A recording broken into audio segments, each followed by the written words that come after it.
예, 안녕하세요. 반갑습니다. 방금 세상에 오신 것을 환영합니다. 오늘은 2022년 5월 4일 수요일입니다. 주 중반이 접어들었고요.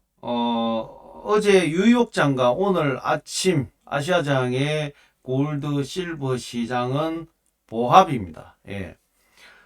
저번 주에는 FMC 회의 내용, 토론하는 어떤 그런 내용, 뭐 결과적으로는 금리 인상, 긴축 정책 뭐 이런 부분 때문에 어떻게 봐보면 선반영되는 어떤 그런 주였습니다. 그래서 상당히 정신은 폭락을 했었고, 특히 주말장에는 더 그랬고요.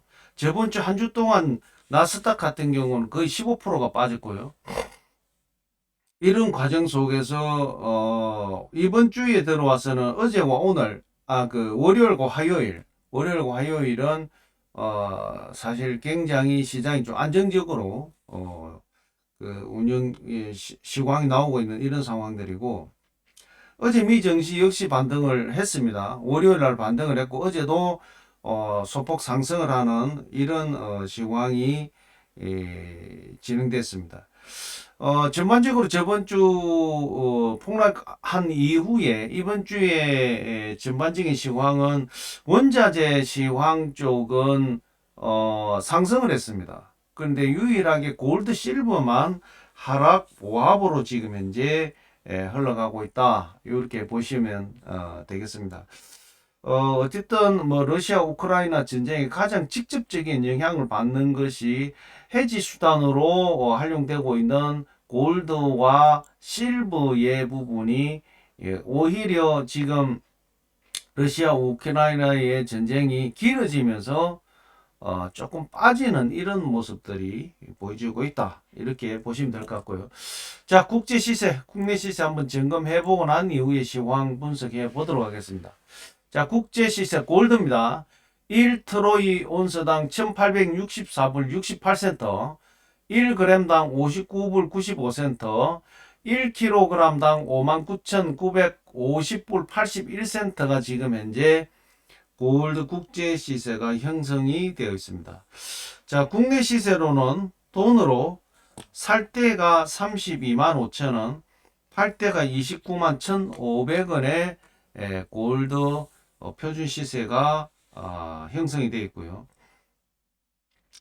골드 1kg 골드바 소비자 가격은 8,650만 3천원, 8,650만 3천원의 소비자 가격이 형성이 되어 있다. 이렇게 보시면 될 것 같습니다. 자, 실버 보겠습니다. 1트로이 온스당 22불 55센터. 어제는 22불 50센터 바닥까지 내려갔었죠. 다시 뉴욕장에서 22불 80센터까지 올라갔다가 지금 현재 22불 50센터인데 약간 하락을 하고 있는 이런 시황이다. 이렇게 보시면 될 것 같고요. 국내 시세로는 돈으로 살 때가 3,930원, 팔 때가 3,270원에 거래 기준가가 형성이 되어 있고, 1kg 실버바 소비자 가격은 106만 5천원, 106만 5천원의 소비자 가격이 형성이 되어 있습니다. 자, 일주일 차트를 가지고 3일장 차트를 가지고 한번 보겠습니다. 골드입니다. 자, 주말장에 하락을 했죠. 그러고 나서 어제 월요일장이죠. 월요일장에 주말장에서 큰 폭으로 하락을 하고 난 다음에 월요일장에서도 하락을 했습니다. 어제 화요일도 처음에는 하락 그 랠리를 이어갔는데 어제 뉴욕장에서 소폭 상승을 했습니다. 그래도 뭐 오늘 아침에 아시아장은 어제와 똑같은 원위치, 그래서 보합의 어떤 형태로 흘러가고 있고요. 실버 또한 마찬가지입니다. 뭐 어제 오전과 비슷한 거의 하루 종일 25불에서 26불대 사이로 계속 움직이고 있는 그런 상황들이 실버 시황이다. 이렇게 보시면 될 것 같습니다.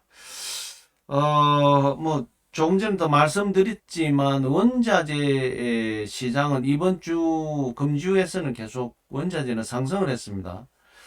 유일하게 이제 골드 실버만 하락 보합으로 이제 이렇게 흘러가는데 그 영향은 아까 말씀드린 대로 러시아 우크라이나의 전쟁이 길어짐으로써 특별한 어떤 내용이 나오지를 않기 때문에 지금 골드 실버는 전쟁 상황이 반영됐다가 빠진 어떤 이런 형태가 그대로 보여지고 있다 이렇게 보시면 될 것 같습니다.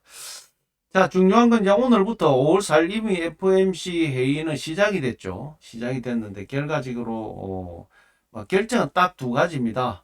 하나는 금리 인상을 0.5포인트를 할 것이냐, 0.75포인트를 할 것이냐. 뭐 거의 확정적인 것은 0.5포인트다. 그래서 저번 주에 0.75포인트까지 상승을 할 수 있다라는 얘기는 많이 나오면서 저번 주에 상당히 이 정시가 흔들렸죠.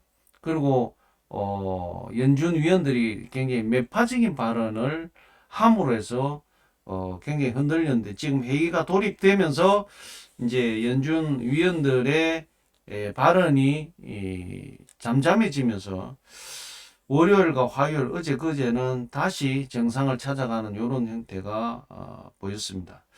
근데 이번에 이제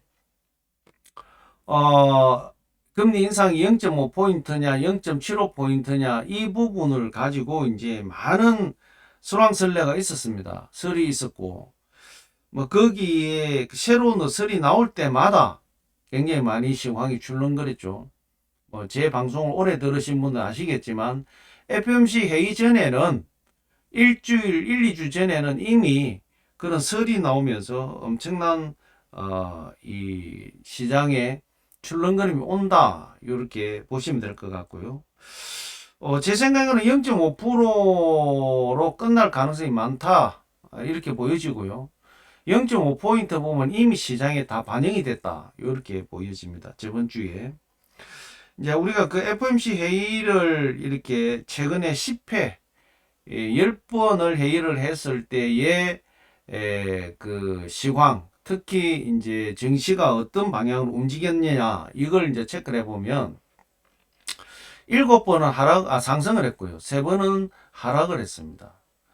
그 가장 큰 원인은 이제 이 전체적인 부분을 그 체크를 해보니까 연준 위원들이 매파 발언을 해놔놓고 결과가 나온 부분은 거의 비둘기파 수준 정도의 이 결과가 또 그런 결정을 했죠. 3번은 비둘기적인 발언을 해놔놓고 또 강한 어떤 드라이브를 걸어서 매파적인 결과가 나왔습니다. 그래서 이번에도 이제 보시면 아시겠지만 파월 연준 의장도 0.75포인트 정도도 검토할 수 있다라는 발언이 나오면서 저번 주 폭락을 했죠. 굉장히 매파적인 발언을 했습니다. 그런데 결과는 제가 볼 때는 비둘기파적인 결과가 나오지 않겠냐 이렇게 보여지고요. 금리 인상은 제가 볼 때는 0.5%로 끝날 가능성이 많다 이렇게 보여지고 이제 중요한 건 긴축 정책 대차 대조법 축소를 5월달부터 할 거냐 6월달부터 할 거냐 이제 이 내용인데 뭐 어쨌든 FOMC 회의는 이미 출발을 했고 내일 새벽에 3시에 파월 연준 의장의 그 회의 결과 발표가 있을 때에 보시면 알 거다 이렇게 보여집니다. 뭐 그래서 크게 쫄을 필요는 없다 저는 그렇게 생각하고요. 또 하나는 이게 금리가 이번 주가 두 번째 인상인데 두 번째 인상하는 이 금리 타이밍이 굉장히 중요하다. 근데 이제 전반적인 금주 이번 주 어제 오늘 뭐 그 월요일 이렇게 쭉 내용들을 살펴보면 지금 경기가 급격하게 지금 현재 하락을 하고 있다. 그래서 이 미국 경제 자체도 흔들릴 가능성이 많다. 이런 뭐 어제도 말씀드렸지만 BOA 그룹에서 7~5% 금리 인상을 할 가능성이 있다라고 발표 얘기를 한 부분이 있는가 하면 또 다른 쪽에서는 긴축 정책 자체가 전반적인 경제 시장에 그 경제를 다운시킬 가능성이 많다라는 발언도 어제 좀 많이 나왔죠. 이제 오늘도 그 비슷한 내용이 나왔습니다. 추후에 조금 이따 점검하기로 하고요. 아까 말씀드린 대로 한번 정리를 하면 미 증시는 어제 소폭 상승을 했습니다. 연이틀 상승을 했고요. 달러는 지금 현재 보합입니다. 103.487 어제가 103.485였습니다. 그래서 거의 보합이다 이렇게 보시면 되고, 미 국채 수익률 10년물도 2.97로 어제 2.987이었습니다. 거의 비슷한 보합의 어떤 내용이다 이렇게 보시면 되고, 오늘 아침에 원 환율이 1260원, 어제 1264원이었죠. 달러 강세가 소폭 줄었다 이렇게 보여지고요. 비트코인이 오늘 아침에 37,901달러, 어제가 38,427달러인데 거의 500불 정도가 하락을 했다 이렇게 보시면 되고, 어제 이더리움이 2,838불이었는데 2,794불, 약 60불 정도 하락을 했습니다. 뭐 전반적인 부분은 FMC를 두고 시장에 선반영되는 어떤 이런 모습들이 보여진다 이렇게 보시면 될 것 같고요. 뭐 어쨌든 오늘부터 5월 4일 FMC 회의는 스타트를 했습니다. 결과적으로 금리 인상, 긴축 정책 이 두 부분이 어떻게 결론이 나느냐 이겁니다. 뭐 아까 전에 말씀드린 대로 정리를 좀 하면 0.5%를 인상할 거냐, 0.75%를 인상할 거냐. 0.5% 인상은 이미 시장에 선반영됐다라고 보여지고요. 0.75%로 상승한다 보면 충격파가 올 가능성이 많다. 그 다음에 긴축 정책에서는 5월달부터 할 거냐, 6월달부터 할 거냐. 이런 내용이 좀 서로 교차하지 않겠나 저는 그렇게 보여집니다. 0.5포인트 정도 이 금리 인상을 하고 긴축 정책 5월달부터 하겠다 이 방향으로 나올 수도 있고요. 0.75% 상승을 하고 나서 긴축 정책은 지켜보겠다, 6월 이후에 하겠다 이런 어떤 내용도 나올 수가 있다 이런 얘기입니다. 그래서 어쨌든 이번 FMC 회의 결과가 시장에 큰 영향을 줄 가능성은 분명히 있다 이렇게 보시고 상황들을 잘 체크하면서 응대를 하시기 바라겠습니다. 유로존의 3월 PPI 생산자 물가 지수가 전월 대비 5.3% 상승을 했습니다. 급등을 했죠. 그 결과적으로는 러시아 전쟁이 원인이다 이렇게 볼 수 있을 것 같고요. 콜스 전 연준 부의장이 미 경제에 연착륙이 쉽지 않을 거다라고 경고를 했습니다. 자, 이 내용은 오늘 아마 어제 그 내용이 나왔기 때문에 오늘 FMC 회의 기간에 상당히 영향을 줄 가능성이 많다 이렇게 보여지고, 월가의 펀드 매니저들하고 설문조사를 해보니까 57%가 이제 월가 쪽은 이제 긴축 정책에 관심이 많겠죠. 공격적인 긴축 정책은 경기 침체로 이어질 것이다 이렇게 이제 뭐 나름대로 월가에 근무하는 놈들은 미국에서도 내가 한자를 한다 이런 애들이죠. 그런 애들이 여론이 그렇다 이렇게 보시면 될 것 같습니다. 미 천연가스 가격이 2008년 금융사태 이후에 최고가다 지금 현재 이렇게 이제 나왔고, 결과적으로는 러시아가 유럽 쪽에 가스를 차단하면서 일어나는 현상이다 이렇게 볼 수 있을 것 같습니다. 또 하나 러시아 우크라이나 전쟁 때 러시아 최고사령관, 러시아 우크라이나 전쟁에 푸틴이 임명한 최고사령관이 야전 지휘소를 찾았을 때 공격을 받았습니다. 중상이다, 사망했다, 뭐 여러 설이 지금 이제 나오고 있는데, 최고사령관이 왜 그곳에 갔냐, 이제 이게 이제 좀 더 큰 이슈가 지금 되고 있는데, 결론적으로 군사 전문가들이 분석하는 것은 러시아는 5월 9일 전성일까지 이 모든 전쟁 결과를 만들고 끝을 내려고 하는데 그게 안 된다는 거죠. 답답하니까 최고사령관이 이 사령관이 있는 그 지휘소까지 방문을 했는데 그 정보를 알고 폭격을 했다는 거죠. 그래서 중상을 입고 모스크바로 돌아갔다 이런 얘기가 나옵니다. 상당히 이제 그 내용은 그만큼 러시아가 지금 현재 러시아 우크라이나 전쟁에서 답답하다라는 것이 그대로 나타나지 않느냐 이렇게 얘기를 하고 있는 것 같습니다. 어쨌든 지금 뭐 러시아 우크라이나의 전쟁으로 인해서 지금 원자재 시장은 엄청난 상승을 했고요. 또 오늘 아침에 나온 얘기는 루블화가 팬데믹 이전 상황까지 회복이 됐다 이렇게 나왔습니다. 그리고 가스나 기름을 적게 팔면서도 충분한 수익을 내는, 그래서 오히려 그 푸틴이 경제적으로는 굉장히 오히려 성공했다 이 전쟁이, 그렇게 또 분석하는 부분도 있는 것 같습니다. 어쨌든 엄청난 사망자가 발생을 했고 이제 전쟁이 끝나고 나면 이제 전쟁 이후 이제 보상 문제로 협상이 들어가겠죠. 어쨌든 제가 볼 때는 러시아는 전쟁을 안 하는 게 훨씬 낫다 이렇게 보여지고 있고요. 지금 뭐 유럽도 지금 이제 그 이 러시아산 기름이나 러시아산 가스 이런 부분을 대체할 수 있는 여러 가지 이제 방안들이 나오고 있는 것 같습니다. 결과적으로는 지금은 좋을지 모르지만 앞으로 2, 3년 이후에 그 가스나 기름값이 엄청난 바닥을 갈 수도 있다. 이렇게 볼 수 있고요.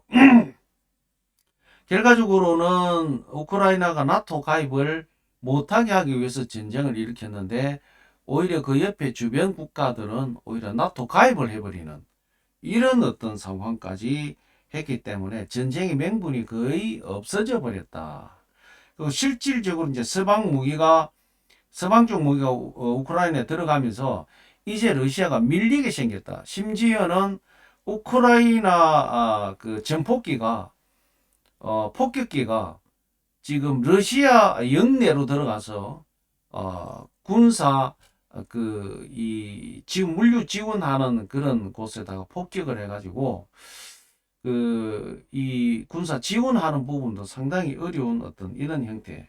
그 폭격기가 러시아로 날라 들어갔는데도 불구하고 전혀 방공망이 작동되지 않았다는 거죠. 그래서 유유 폭격을 하고 우크라이나로 돌아오는, 이번에 그 러시아 우크라이나 전쟁으로 인해서 러시아의 군사력이 상당히 그 뒤처져 있다.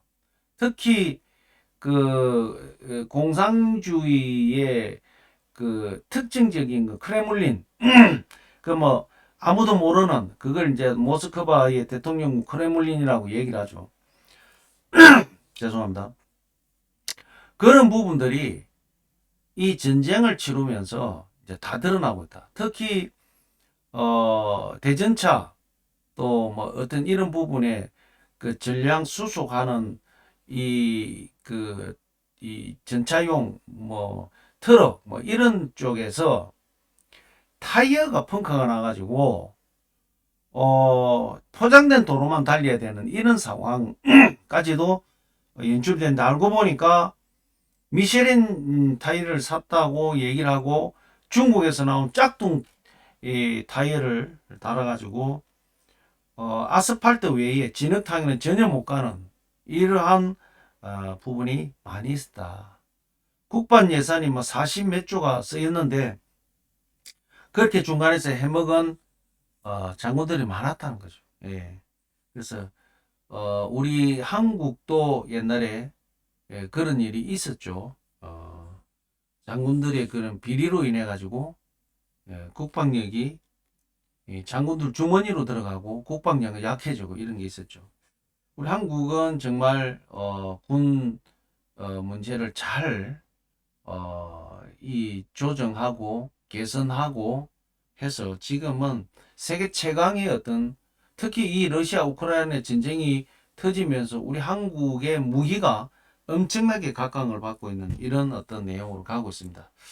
뭐 우리 각설하고 우리 골드 실버와 상관없는 얘기는 안 하겠습니다. 자, 그래서 어쨌든 지금 이제 러시아가 밀리는 이런 현상까지 이제 벌어지고 있다. 그런데 워낙 쪽수가 많으니까, 쪽수가 많으니까 오히려 우크라이나가 선방을 하고 있다. 이렇게 지금 보도가 나오고 있습니다. 그래서 좀 답답함이 없지 않아 있겠지만 5월 9일 이전에 결정이 안 되면 전쟁이 상당히 길어질 가능성이 많다. 그렇게 되면 러시아가 사상자가 약 10만 명까지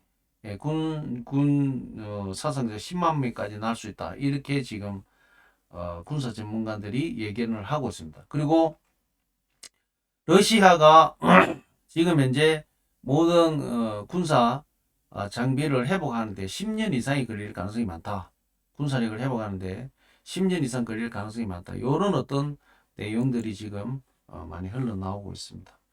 자, 어쨌든 뭐 오늘 주 중반이고 골드 실버에 그래도 아직까지 큰 영향을 주는 것이 러시아 우크라이나 전쟁이기 때문에 그 부분을 언급 안 할 수가 없어서 맨 마지막에 러시아 우크라이나에 관련된 말씀을 드렸습니다. 어쨌든 오늘 5월 4일 FOMC 회의는 시작을 했고요. 5월 5일 새벽 3시에 발표되는 이 파월 연준 의장의 연설을 잘 체크하시면서 골드 실버 시황 분석 시황에 잘 응대를 하시기를 바라겠습니다. 자, 2022년 5월 4일 FOMC 회의가 시작된 날 골드 실버 시황 분석은 오늘 여기서 마무리하도록 하겠습니다. 어쨌든 지금 전반적인 시황에서 골드 실버가 조금 빠지고 있다. 이걸 참고하시고 FOMC 회의 결과가 어떻게 나오는지 체크하시고 러시아 우크라이나 전쟁 상황 잘 체크하시면서 응대하시기 바라겠습니다. 2022년 5월 4일 골드 실버 시황 분석 오늘 여기서 마무리하도록 하겠습니다. 자, 좋은 하루 되십시오. 감사합니다.